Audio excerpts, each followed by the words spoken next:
सदाशिवसमारम्भां शङ्कराचार्यमध्यमाम् अस्मदाचार्यपर्यन्तां वन्दे गुरुपरम्परां नारायणं नमस्कृत्य नरं चैव नरोत्तमं देवीं सरस्वतीं व्यासं ततो जयमुदीरयेत्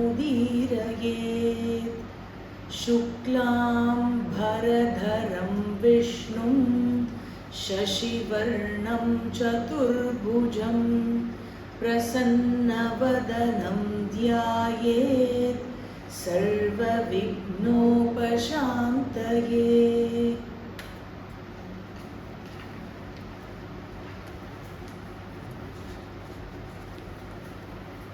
So we saw that Vishnu Sahasranamam is the response given by Acharya to the questions of Yudhishthira. And Yudhishthira, the essence of all what he had asked was that he wanted to know as to what is the means for moksha. And when we say moksha, it is not something that is posthumous. It is not something that is after death. Moksha means freedom. Moksh, dhatu, to be free. Freedom from what? Freedom from samsaraha, all the pains of life. And we saw that when we say pains of life, it does not mean any physical pain. It talks about the emotional pain. To be free from the pains of dependencies, to be from the pains of hurt, guilt, sorrow, just helplessness, just everything. And the answer given by Bhishma in response to Yudhishthira's question is the knowledge of Ishvara. And when we say Ishvara, we saw that the term Ishvara is a Vedic term, and in the Vedas it refers to the Almighty, that one God who is all pervading and who is the Srishtikarta, Sthitikarta and the Layakarta. He is one. Interestingly, in our scriptures, the Vedic usage, the language used in the Vedic literature could differ from the language used in the Smriti Granthas or in the Puranas, because they belong to a later period, and also the audience, the target audience for these literatures are different. Because the Smriti Granthas are for, I would say, a lower level, a junior student, and the Puranas are for the sub-juniors. So we begin from the Puranas. Therefore, and from the Puranas we also know that we have the description of all the personal gods from the Puranas, the Ekarupa gods in the Puranas. Therefore, commonly in the Puranas, when we say Ishvara, commonly,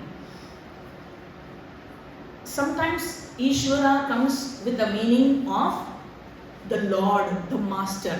Yatra Yogeshwara Krishnaha. It means who is the Lord of all the yogas, the Master of all the yogas. Yoga Ishvara there. But commonly in the Puranas, when we say Ishvaro Vacha, Shri Rama Rama Ramiti, that part that comes as part of the Palashruti in Vishnu Sahasranamam, there Ishvara commonly means Shiva. And how do you address Vishnu then? If Ishvara word is used for Shiva, how do you address Vishnu? Shri Bhagavan in the entire Bhagavad Gita, which is part of Mahabharata, in fact the entire Mahabharata, Krishna is never addressed as, whenever Krishna talks, it is never Shri Krishna Uvacha, it is always Shri Bhagavan Uvacha. Bhaga, the one who is the possessor of Aishwaryasya, Samagrasya, all the 6 qualities in totality, in the infinite measure. So these terms are used for Vishnu and Shiva in the Puranic literature. So now Vishnu Sahasranamam is part of the Puranic literature, therefore one should be clear as to how we are going to take the meanings of these words when they appear in the Purana. Alright, that is just for an information. Now, we saw that Ishvara, meaning the Lord, is the Jagat Karanam, the cause of this universe, and understanding of Ishvara or knowledge of Ishvara graduates in 3 stages. To recall, it is C, B and A. Ishvara creates as a creator, and then he becomes the universe, and then the refinement is he does not change to become the universe. Therefore, without undergoing any change in his Swarupa, he appears as this universe. And our journey or our knowledge, before our knowledge of Ishvara, before we come to study about Ishvara, it all starts with Ishvara Aradhana, Puja to Ishvara. And we saw that the worship of Ishvara, the Aradhana, is of 3-fold ways. One is Kaika, the other is Vachika, and the third is Manasika. And initially, of these 3, one does more of Kaika Vachika Aradhana, Puja and Nama Japa or Stotra, using words verbally, doing puja verbally. And from this one, the physical worship, one slowly graduates to the 3rd stage of worship, which is Manasa. Manasa is meditating on Ishvara, Upasana. All this is given for what purpose? One should understand that there are several exercises in our Dharma, in our Sanatana Dharma, and one should be very clear of the roles of each and every sadhana in our Dharma. Otherwise, it could be confusing. Now, Kaika, Vachika, Manasa, Aradhana, where one has already done puja physically and verbally, it is comfortable for that person to meditate the same puja. It is done by virtue of thoughts.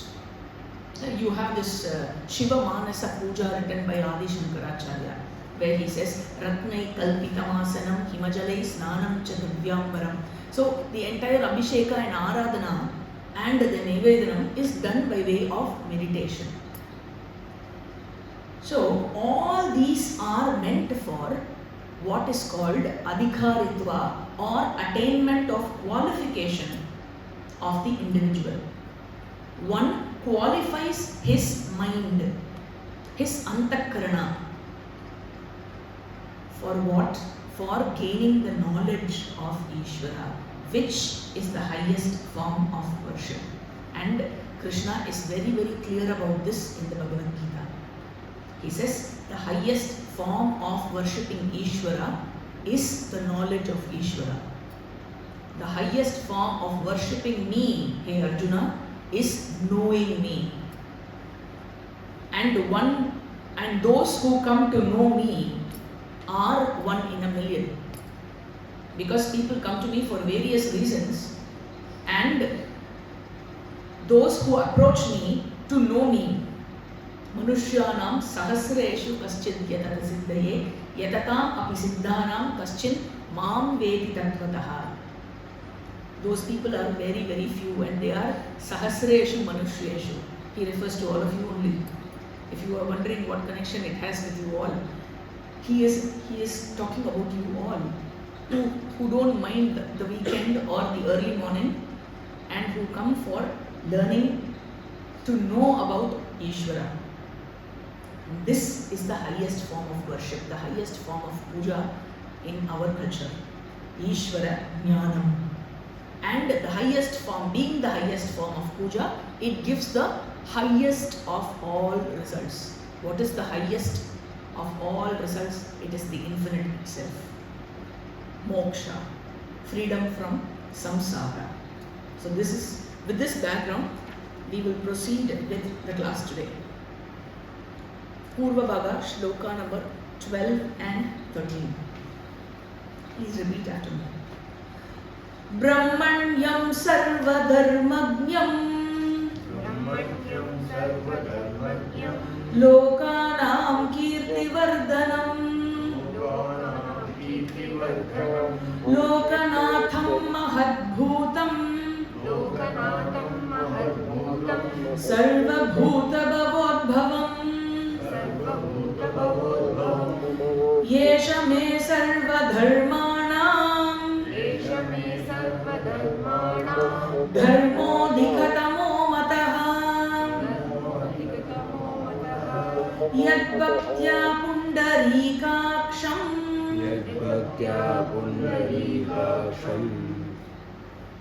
Stavair racher narasada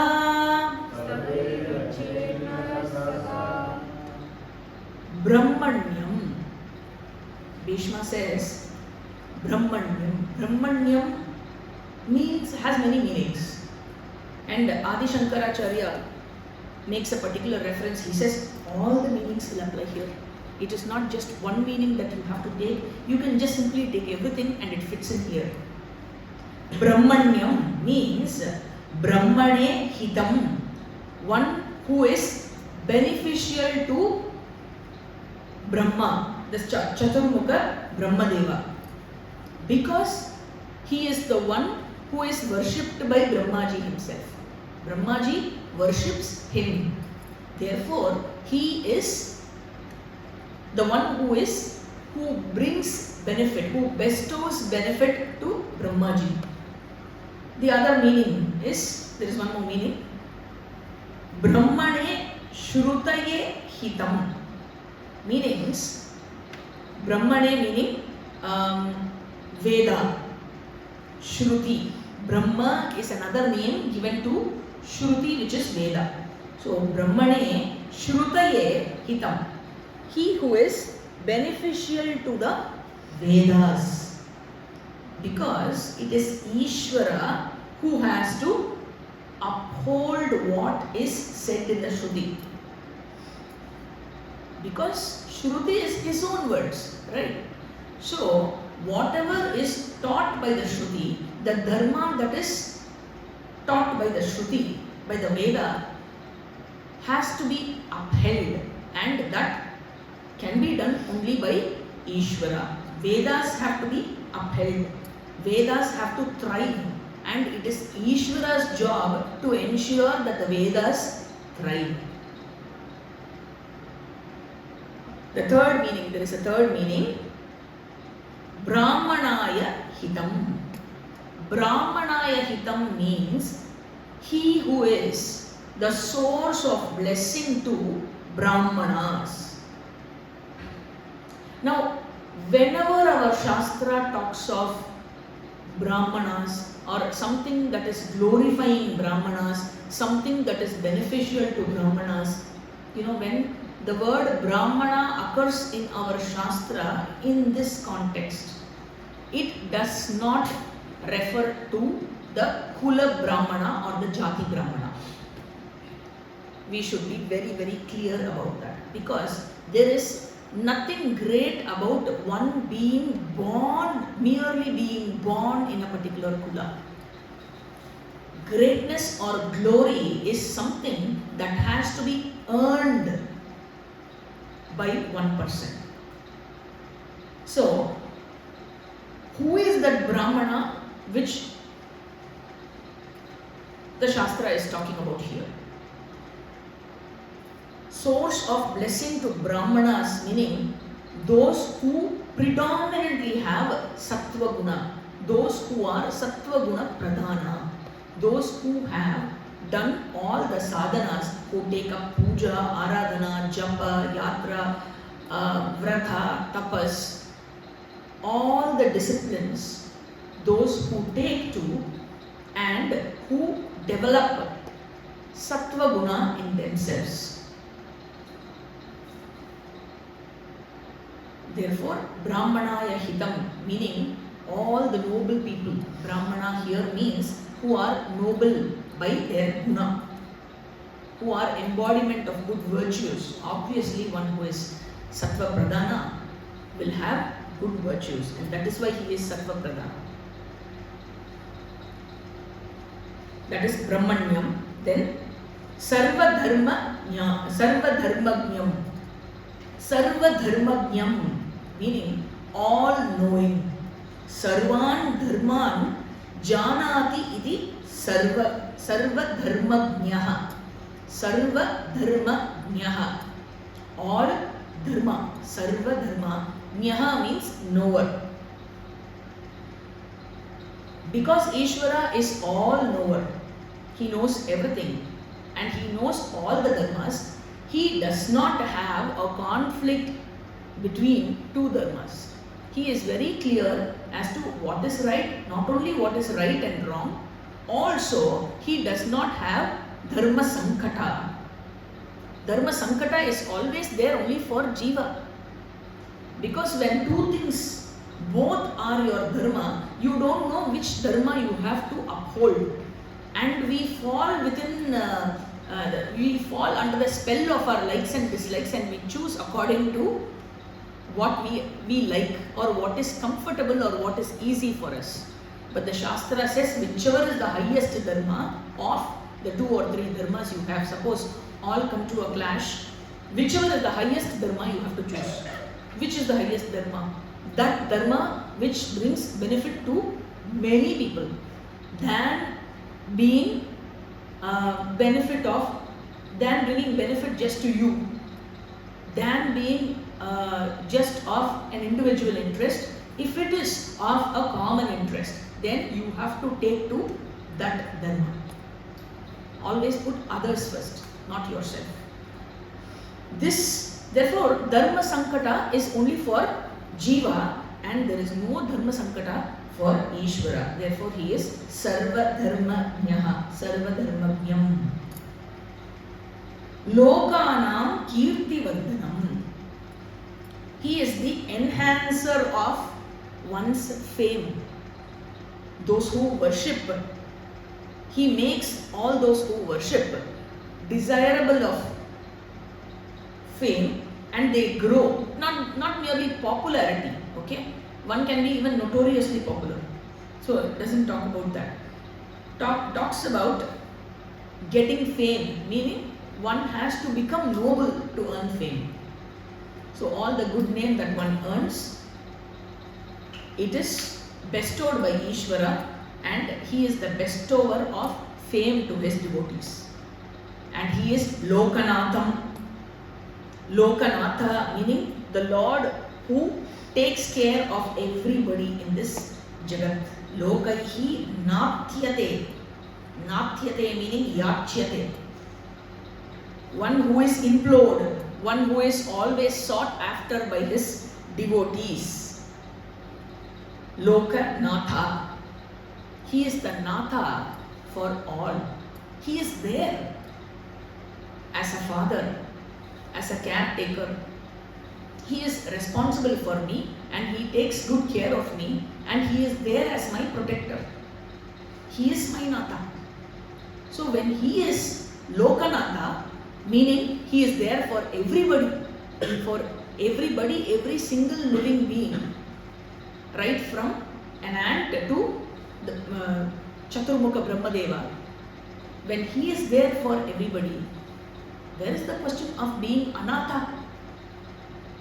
Why do we say Anatha Ashrama? You can never be anatha. When he is there for you, you are always sanata. You can never be anatha. And he is mahatbhutam. Mahatbhutam meaning he is always existent. He is the truth of everything. Mahatbhutam meaning he is very big, infinitely big. Infinitely big being the truth of everything. And he is Sarva Bhuta Bhava Udbhavam. Sarva Bhuta Bhava Udbhavam means Sarvesham Bhutanam Yo Bhavaha Samsaraha Sa Samsaraha Yasmat Udbhavati Iti Sarva Bhuta Bhava Udbhavaha. Meaning, all the jivas are born of karma. And it is because of Purva karma that one gets a particular body, a particular environment where he lives, so that it is conducive for him to exhaust his punya papa, for eking out his karma pala. And he goes through various experiences in life. The fear, the problems, the struggles, just everything that he goes through in life is for exhausting his punya papa karma. All the difficulties and all the great experiences is an exhaustion of punya karma, and all the painful experiences are exhaustion of papa karma. And Bhagavan is karma pala data. He is the one who gives you the results of your punya and papa. And he sets the cycle of the birth and death, because while one gets to exhaust punya papa karma, he also earns some punya papa karma in the process. And because of that, and because of already the existing old balance in the sanchita karma, one takes another birth. He is given to another birth. So this birth-death cycle is set by Ishvara for exhausting the karma that one has already accumulated. And Bhishma says, of such an Ishvara who is Brahmanyam, Sarva Dharmajnam, who is Lokanam Kirtivardhanam, who is Lokanatham, Mahatbhutam, and who is Sarva Bhuta Bhava Udbhavam. Such an Ishvara, of such an Ishvara, Stuvan Nama Sahasrena Satata Uttitaha Purushaha. We are talking about Stuvan Nama Sahasrena was the first shloka of Vishnu Vacha. So you have to connect it there. Of such an Ishvara, where one who listens or chants the Nama Sahasram of such an Ishvara, Satata Uttitaha, one who is Yaha Purushaha, Satata Uttitaha, that human being who is always committed to this dharma, what happens to him? Sarva Dukkhaha Atigaha Bhaved. He crosses over the ocean of samsara. And Bhishma continues, he says, Sarva Dharmanam Yeshaha Dharmaha Adhikatamaha. Yeshaha Dharmaha, this dharma, Sarva Dharmanam, of all the dharmas, is Adhikatamaha, meaning it is the superior most. This dharma of knowing Ishvara and chanting Ishvara and always remaining in the thought of Ishvara is the superior most of all dharmas. Iti me mataha. This is my vision. Hey Yudhishthira, this is my vision. Bhishma says, Yat naraha sada archet. That man, that human being who always worship this Lord, how? Stavaihi, by singing his praises. And the Lord Bhishma refers as with the name Pundarikakshaha. Pundarikakshaha means Hridaya Pundarike Prakashamanaha, one who shines in the lotus of our heart, worshipping that Lord. worshipping that Lord and bringing that Lord into one's life. And every moment you live in His grace. You live acknowledging and appreciating Ishvara in every aspect of your life, in every experience you undergo. This is the greatest dharma. The more Ishvara in life, the more reality you see in life and the more objectivity you see in life. And chanting of Vishnu Sahasranamam, having understood the meaning, having known the meaning of Vishnu Sahasranamam, is said to be the greatest form of worship. Or even when you chant, it's okay if you have so far chanted even without knowing the meaning, it's still fine. It says that even if you chant without knowing the meaning, it is wonderful. It is not that the other rituals, because it says Sarva Dharmanam Adhikatamaha, it doesn't mean that all the other rituals, all the other Vedic rituals are put down. No, it is just a stuti, just an encouragement for everyone to start chanting Vishnu Sahasranama regularly and to more so to know the meaning, to learn the meaning of Vishnu Sahasranama. So we move on to the next shloka. Paramam yo mahattejaha, Paramam yo mahattejaha, Paramam yo mahattapaha, Paramam yo mahattapaha, Paramam yo mahatbrahma, Paramam yo mahatbrahma, Paramam yah parayanam, Paramam yah parayanam, Pavitranam pavitram yo, Pavitranam pavitram yo, Mangalanam cha mangalam, Mangalanam cha mangalam, Daivatam devatanam cha, Daivatam devatam cha, Bhutanam yo vyayah pita, Bhutanam yo vipita, Yatas sarvani bhutani, Yadas sarvani bhutani, Bhavantyadi yugagame, Bhavantyadi yugagame, Yasminscha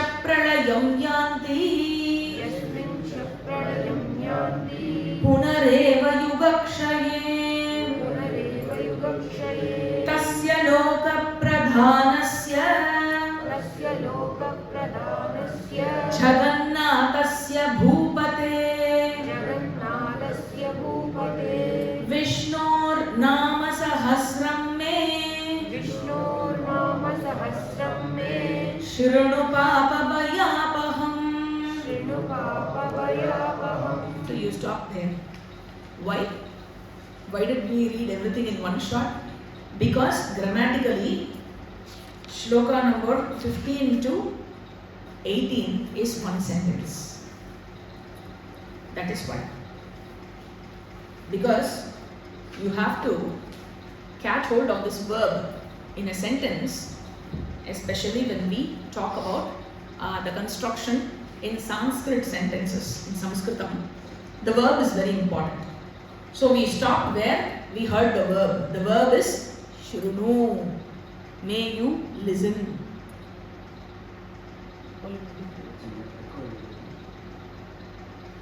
Listen. Listen to whom? Me Shrunu. Listen to me. This is the only verb of all the shlokas that we just chanted. Me Shrunu means listen to me. Mattaha vachanam Shrunu. May you listen to what I have got to say. What vachanam? What should I listen to you? What are you going to tell me? Vishnoho nama sahasram. Sahasram means 1,000. Nama. Nama just does not mean names. Okay. Nama is words with which Ishvara is described or Ishvara is revealed. Those words that reveal Ishvara. We are not going to call names. Okay. No calling names on Ishvara. These are words that reveal the nature of Ishvara. So each and every nama, that is why we say nama. Each and every nama is a window, is like a window with which, so you have 1008 windows, and each of them is for you to look at Ishvara and for you to know and understand Ishvara. So Yudhishthira, now I am going to give you 1000 windows through which you will know and you will understand who the Almighty is. And who is the Almighty? Vishnu ho. Vyapakam. When you say Vishnu, it means Vyapakam, one who pervades, one who permeates, one who inheres every part of this creation. Just like how a thread inheres this cloth, Ishvara, who is the material cause of this universe, inheres every part of this universe. Alright, so what do I get by doing this? Why are you asking me to do this? What do I get? Now, this is very important. No? Wherever you go, whatever you do, you need to know what you get.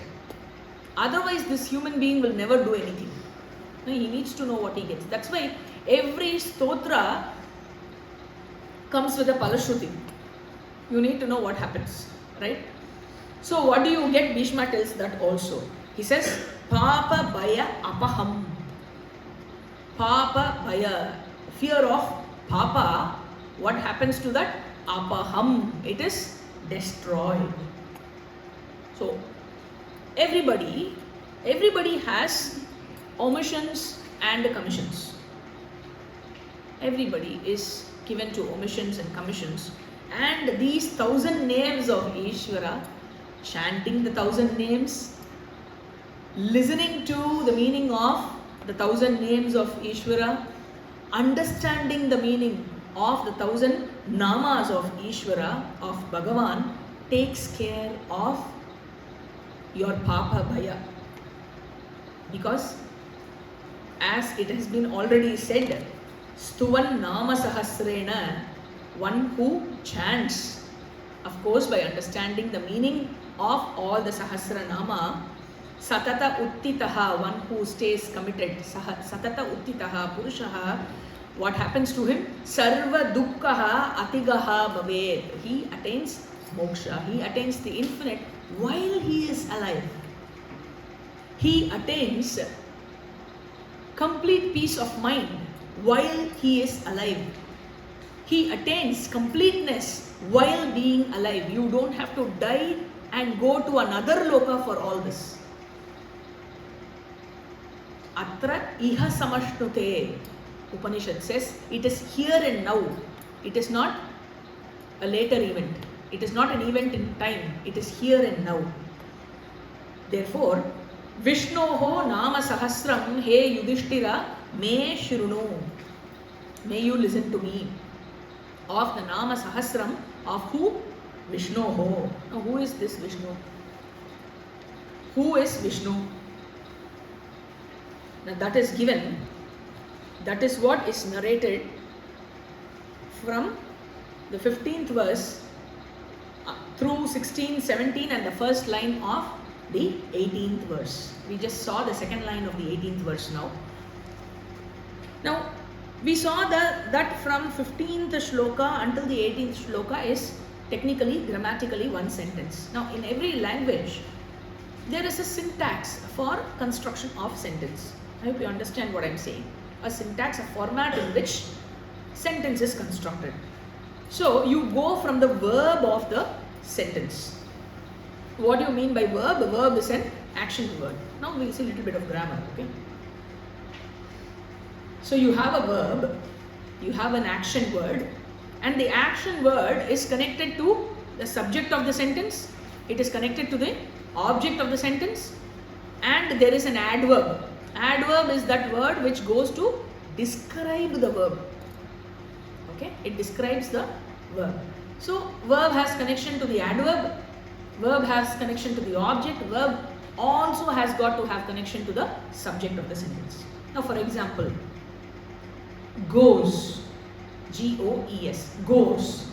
Goes is a verb, gachati, he goes, right? Who goes? Rama. Rama goes. So goes is the verb and Rama is the subject, and the verb has connection to the subject. So goes Rama slowly. Slowly is what? Adverb. It talks how the verb happens, right? It describes the verb. So it is an adverb. Rama goes slowly. So goes Rama slowly. Dasharati. Dasharati is what? An adjective. An adjective that describes the subject. Now adjective is the word that describes a noun, and it can describe both subject and object being nouns. It can describe the subject. You can also have adjectives that go to describe the object of the sentence. So when we say Dasharati, it describes the subject Rama. Forest. Forest is the object of the sentence. Huge. Huge is an adjective which describes not Rama. It is not huge Rama that goes to the Dasharati forest. Okay, I hope you understand how the sentence has to be constructed, right? So it is huge is an adjective that goes to describe the object of the sentence, which is the forest. So Rama, Dasharati Rama goes, slowly goes to the huge forest. So this is the sentence. So if we are now going to say goes Rama slowly, Dasharati forest huge, you can still make the sentence. You can construct the syntax because you have the sense of which is the subject, object, verb and adverb and adjective, right?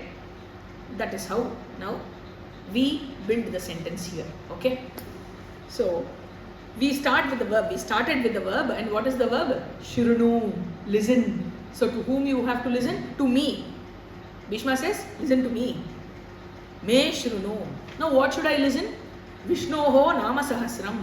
And why should I listen? Papa bhaya apaham.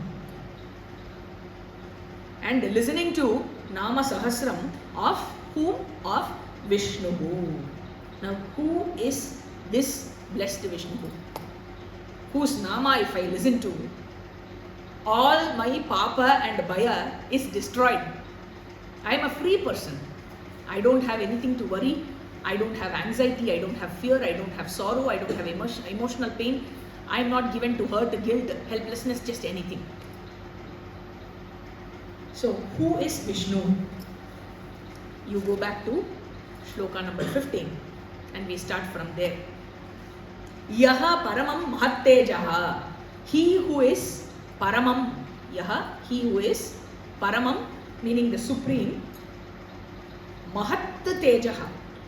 Mahat tejaha meaning the greatest light. Now we know of various luminaries, right? We know of so many things that lights up, which functions as a light to reveal objects for us. What is the function of a light? It reveals the object in front of us. Now there are many luminaries.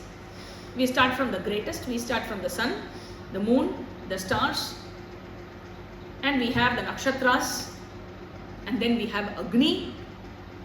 In those days it was Agni.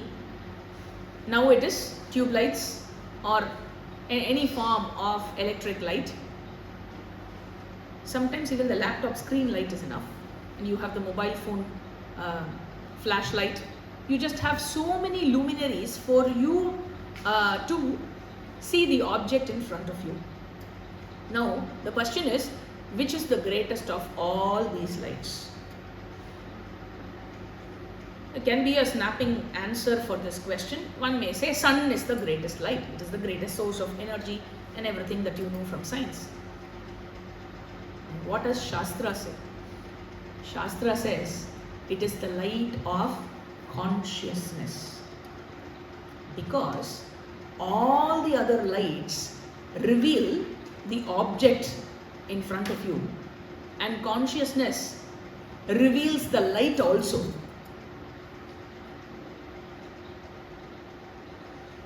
So, and consciousness reveals even where there is no light. This is a huge topic that is, dealt with in Swayamjyoti Brahmanam of Brihadaranyaka Upanishad. Now, we will stick to the context. Let us not get too much into, you enter Brihadaranyaka waters, then you will get carried away. You will forget Vishnu Sahasranamam. So, we will stick here. Now, what do you mean by consciousness? This word is also used commonly, and by saying consciousness, we refer to the sentience of a human being. Because when somebody has fainted, you say he is unconscious. Right? So here it does not refer to the sentience. Now closely listen to understand what it refers to. Our Shastras helps us in understanding or knowing what this consciousness principle is. You can understand this in 5 points. Point number 1. Consciousness is not a part, product or property of this body. Just like how electricity is not a part, product or property of the bulb.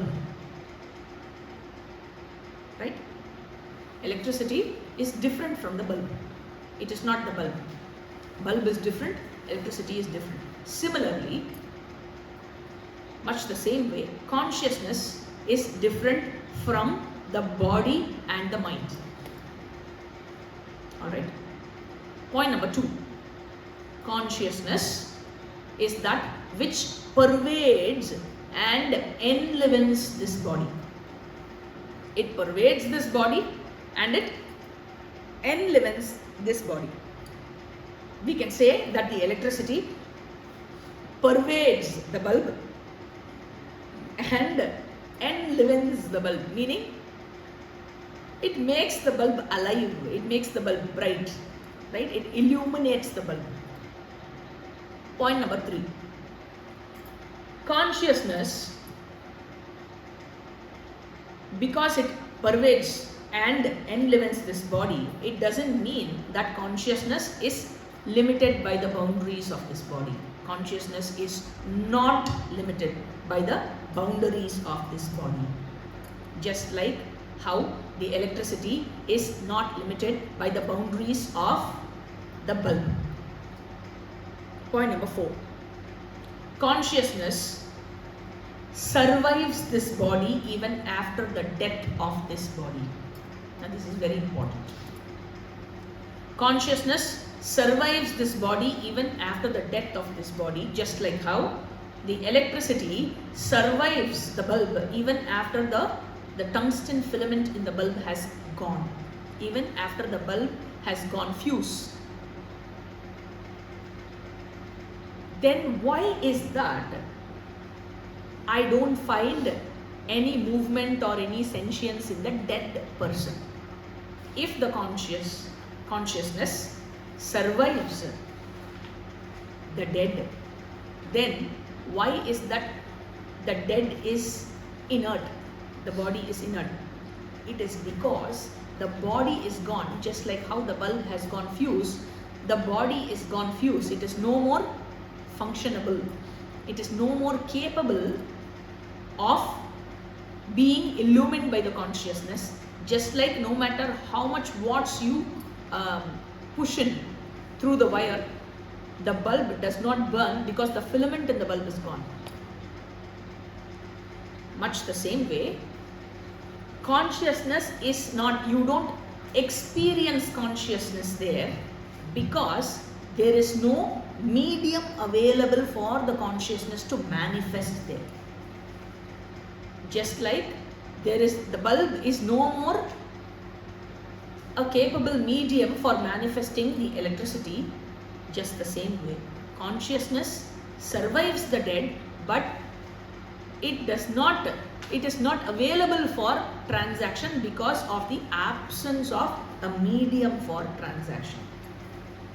And the fifth and the last point is this: the surviving consciousness is not available for transaction, therefore, because of the absence of medium. So the first point is consciousness is not a part, product or property of this body. Second point is it pervades and enlivens this body. The third point is it is not limited by the boundaries of this body. The fourth point is the surviving consciousness the consciousness survives the death of this body. And the fifth point is the surviving consciousness is not available for transaction. Why? Because of the absence of medium. It is not because the consciousness goes out of existence.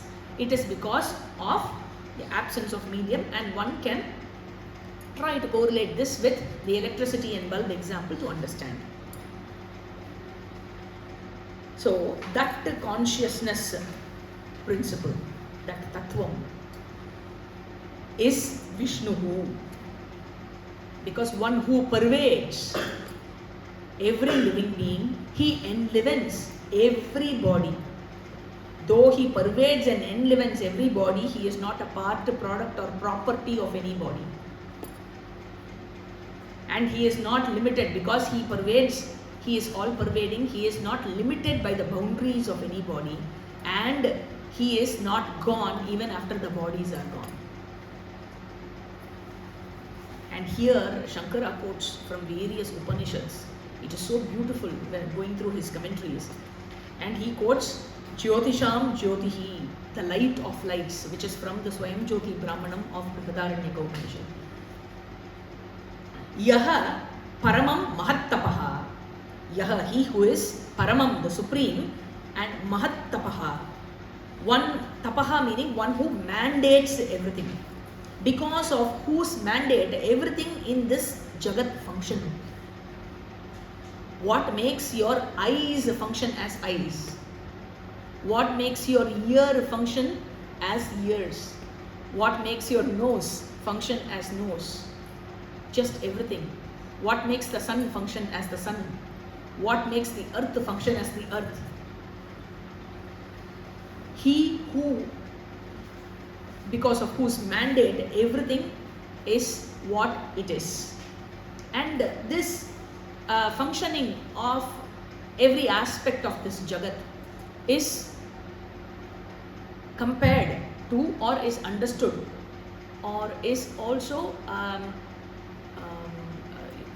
it is with the imagery of the dance of Nataraja, is symbolized, should say, that's the right word, is symbolized by the dance of Nataraja. The constant movement of Nataraja symbolizes that the entire Jagat is in movement. All the planets, the stars, the entire universe, starting from the entire universe, the planets and everything in the universe, the galaxies, until the last atom, everything is in movement, is in motion. And how do you know Nataraja is in motion? Because the Vigraha in front of you does not move, it stands. But you say he is in motion. How do you know he is in motion? You know it from his jata. Because his jata, if you are not in motion, the jata will be downwards, right? But the jata is horizontal, meaning that it is flying in the air. He is in violent motion. It's flying. So, this dance of Nataraja, this motion of Nataraja is the motion, symbolizes the motion of the entire universe. And Ishvara, whose motion is the motion of the entire universe, needs to do nothing to withdraw everything, to destroy everything. What he needs to do? He just needs to stop dancing, that's all. He stops dancing and everything dissolves. The dissolution happens.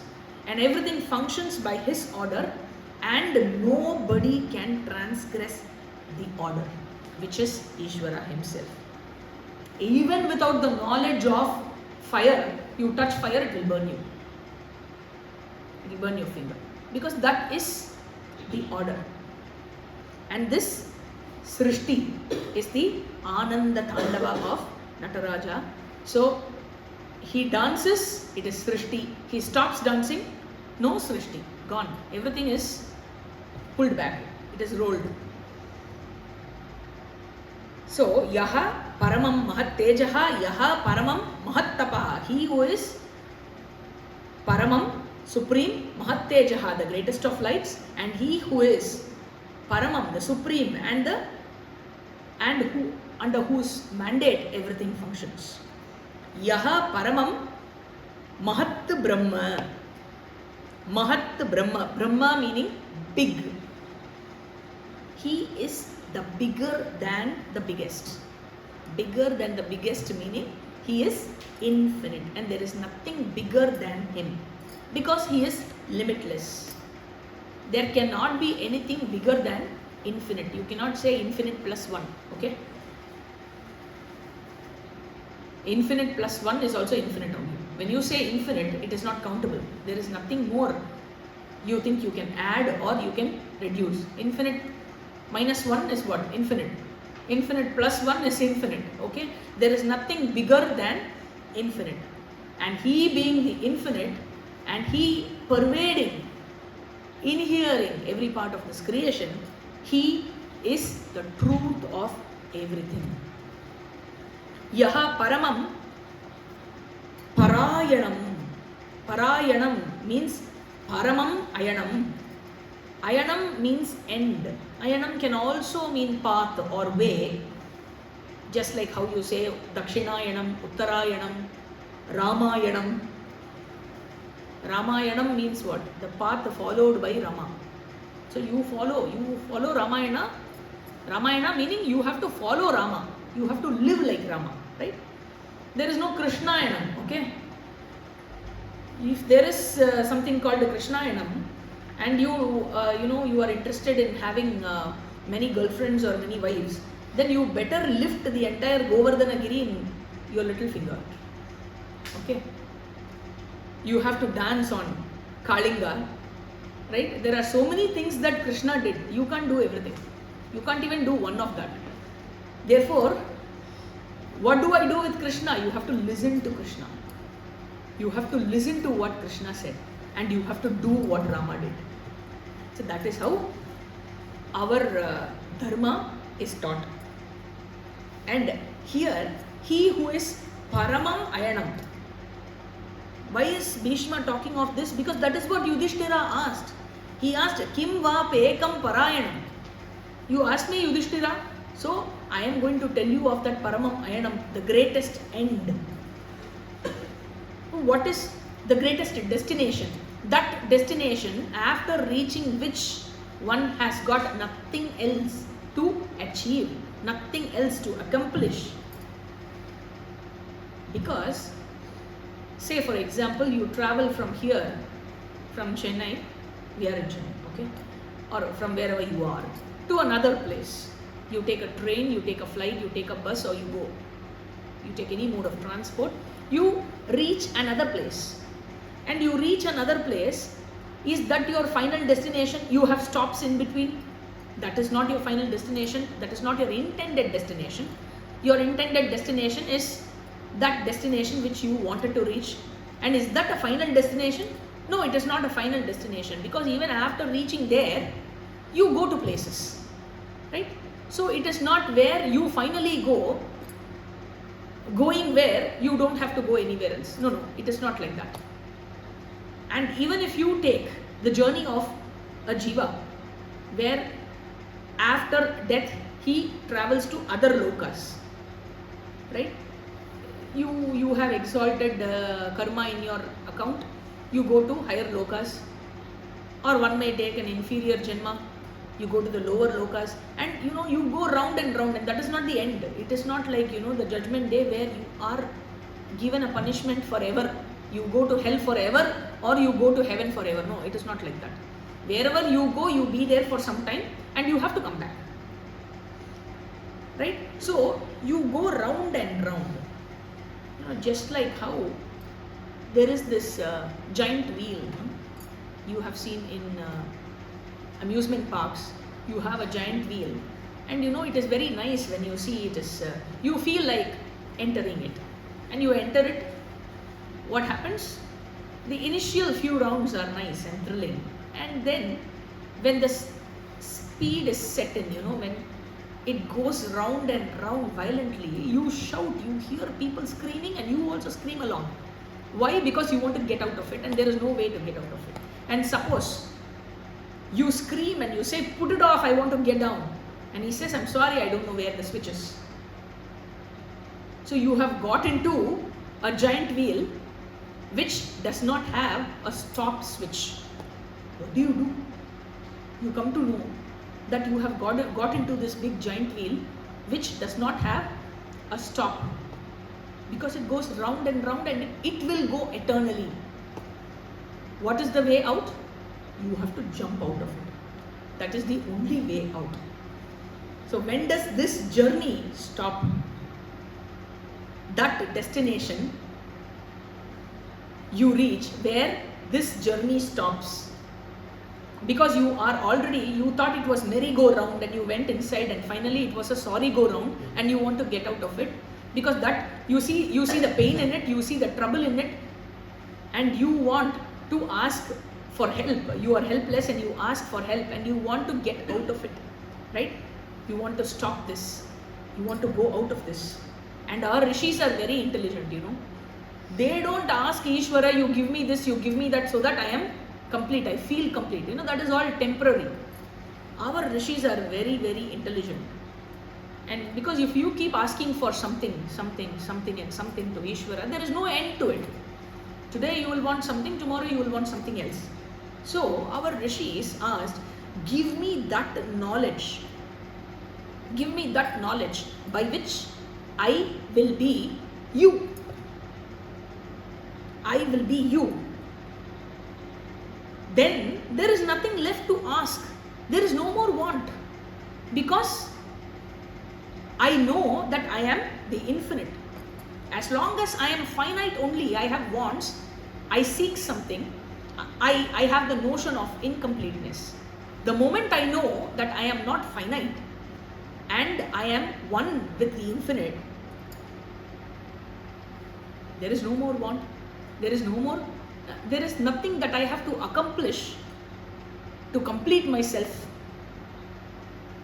Now, the rishis asked this to Ishvara, knowing which I don't have anything more to know,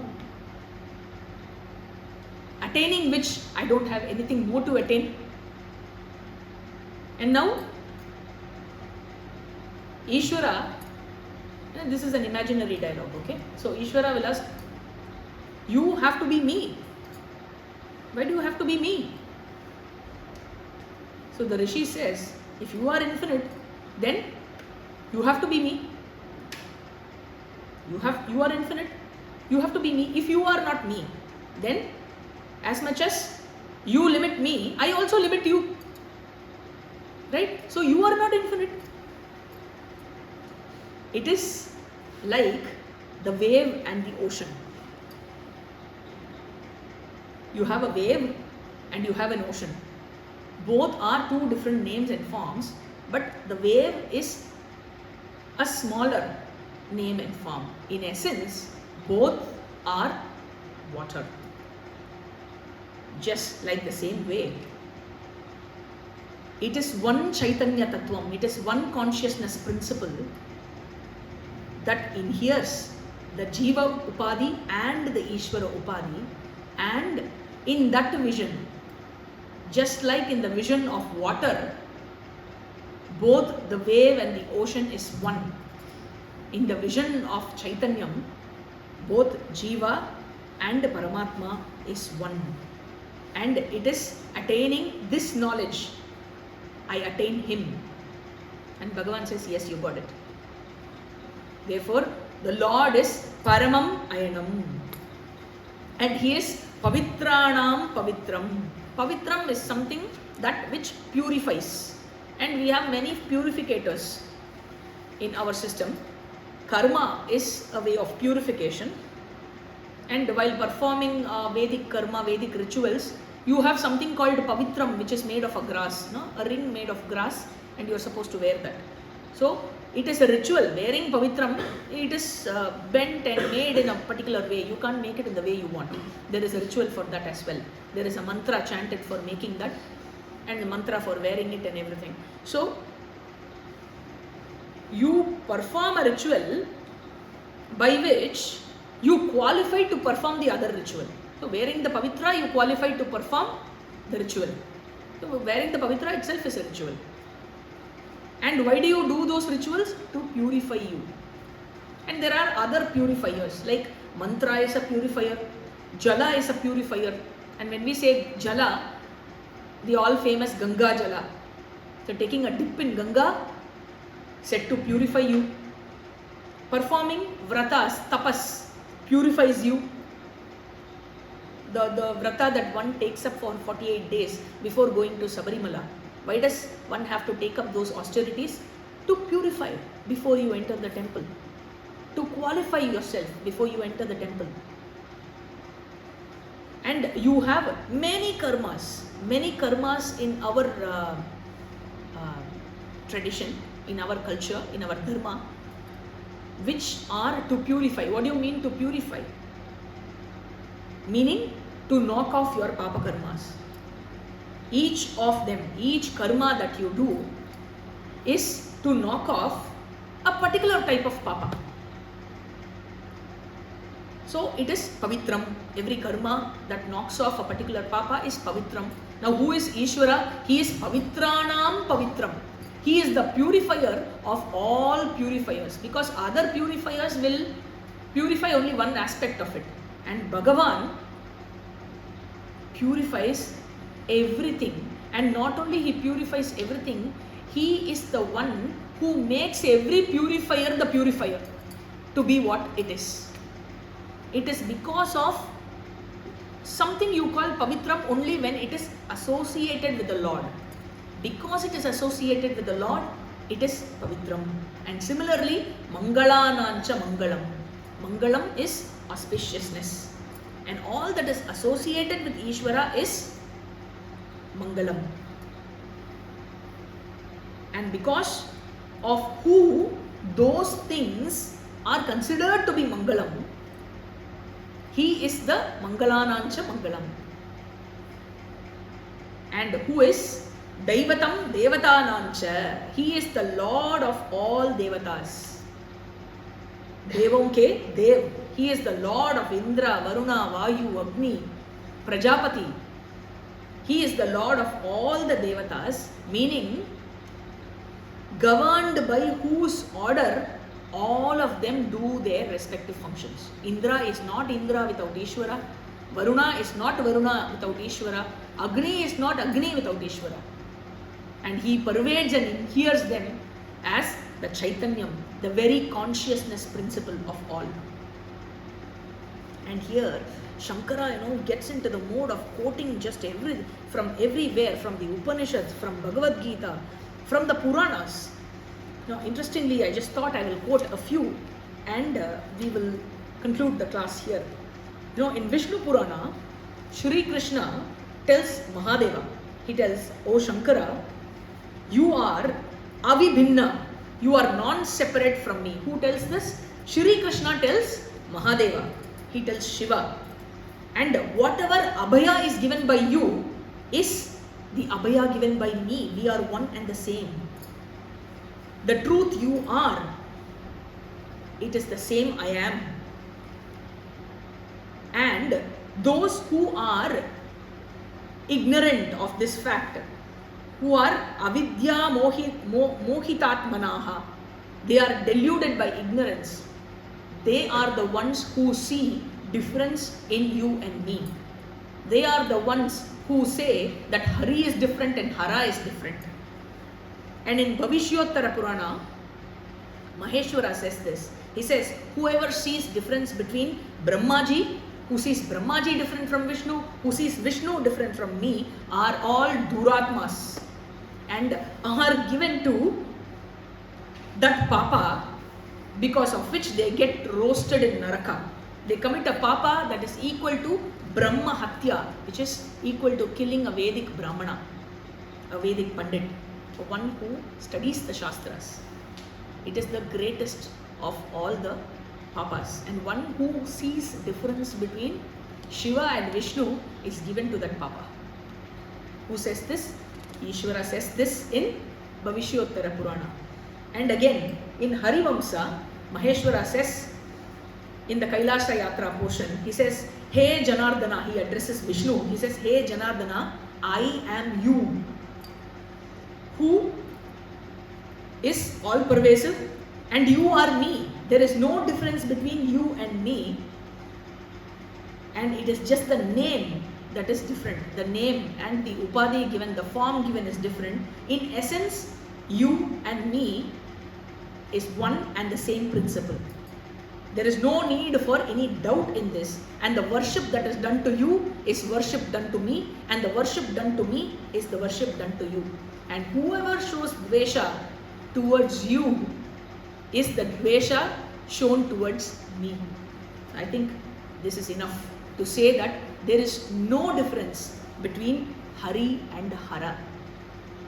It is one Almighty who is worshipped with different names and forms. And even grammatically, the word Hari is the same as the word Hara. The meaning of the word is the same, the destroyer of samsara. So we will see more of this in the next class.